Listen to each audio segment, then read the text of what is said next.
So today we're going to talk a little bit about max and mins. We've already talked a lot about maximum and minimum values, but we're going to talk about global versus local. So think about what you know about the words global and local. What might that mean for our function, pictured here, in terms of maxes and mins that are global or local? So I'm going to confine it a little bit more and say, what if we have a specific interval over which we're looking? For example, this interval. Where would the global max be of the function? And where would the local max be of the function? Are they the same? Why? How about a min? The global min and the local min on the given interval, are they the same? Are they different? Why? I'm not going to answer those. You're really on your own to answer those. So come to class prepared to talk about that.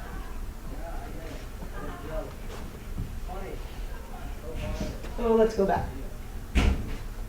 So in terms of global and local maxes and mins, could we find a local max and min or min by using calculus? Could we find a global max or min using calculus? Press pause and think. So hopefully while you were pressing pause, you thought about the local maxes and mins would be places where your derivative is equal to 0. So if this is my function f, hopefully you were saying, oh yeah, the derivative would equal 0 at those local maxes and mins. For global, on the given interval, do I need calculus to find the global max or min? Hopefully you also said yes, because I still need to check out those places where I have a local max and compare it to where my function interval ends. So the values we're comparing, are we comparing x values or are we comparing y values in terms of maximums and minimums? Hopefully you guys said y values. And so I need to check out what is the y value at my local maximum and what are the y values at the ends of my interval. And then I need to compare. Is this going to work for any old function? Hopefully you said no. But why no? Why might this not work for any old function?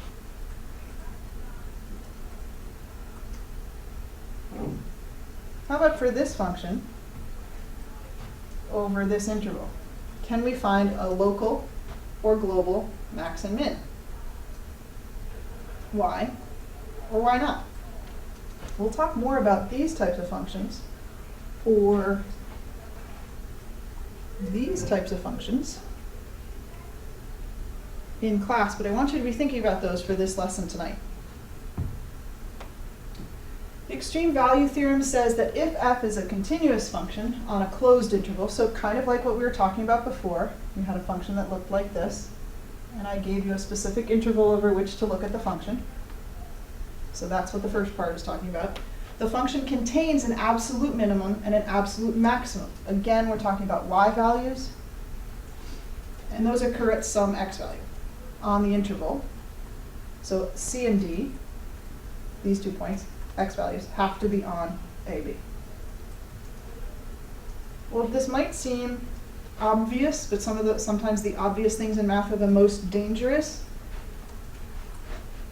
Think to yourself, and I want you to be able to explain why this has to be true.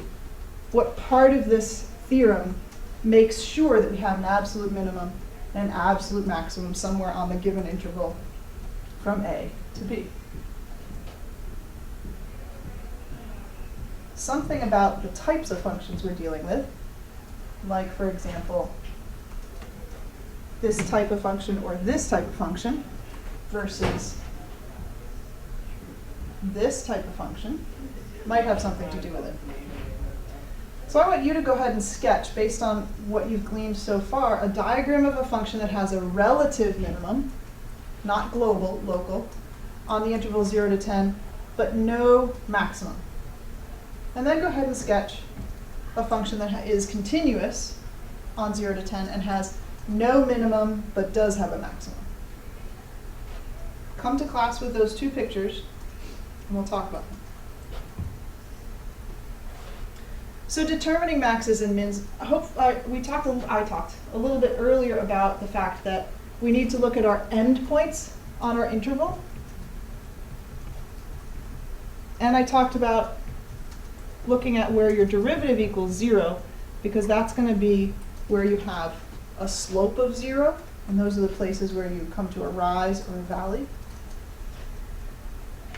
Fermat's theorem is not terribly exciting compared to what we already know. We know that we have local maxes and mins when our slope is 0, but our derivative has to exist at that place. That has something to do with what aspect of the function. The derivative can only exist if, remember derivatives, how did we first get them? We had limit definition of a derivative, so it might have something to do with a limit. Think about that for a minute. It also has something to do with this statement. Okay?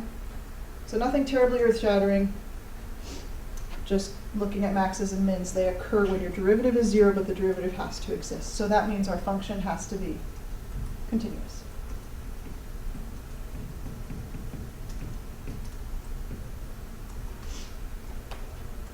So the special places where you have a local max or min, or if you have a place where your derivative doesn't exist, so if f prime of some x value does not exist, those places are called critical points. Something special is happening in those places. So you'll see that phrase used in homework in our next lesson. So go ahead and find the critical numbers. These are your x values of this function. Press pause, give it a try.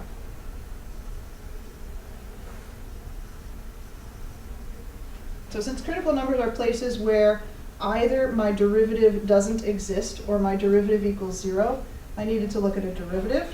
I set it equal to 0. Simplified a bit.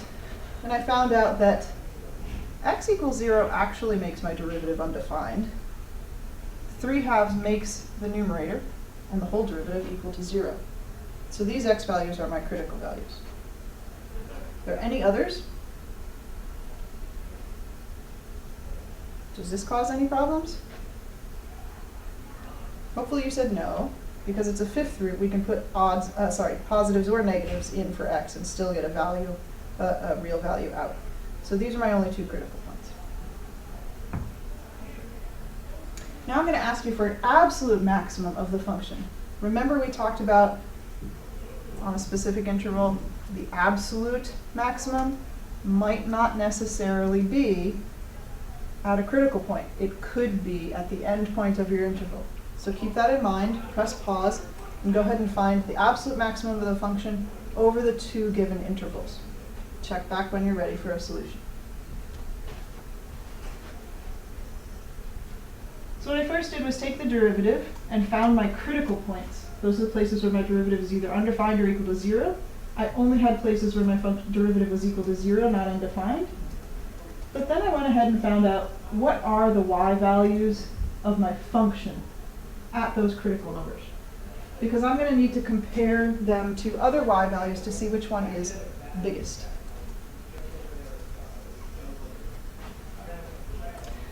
I chose these x values to find the y values of my function for because those are the endpoints of my interval. So now I need to compare the y values at my critical points and the y values at my intervals to see where the maximum values are. On the interval from -1 to 4, I need to look at these values. And the biggest is 37. So my maximum value of my function is 37 at x equals -1. Even though it wasn't a peak or a valley, it happened to be the biggest y value. Similarly, on the interval 0 to 2, I'm going to look at these values, and the biggest there is 8. So once again, an endpoint has the maximum value. We're going to talk more about critical points, maxes, mins, and other ways to look for them in class. please be sure to do the speed dating problems number 3 through 5. And that's it.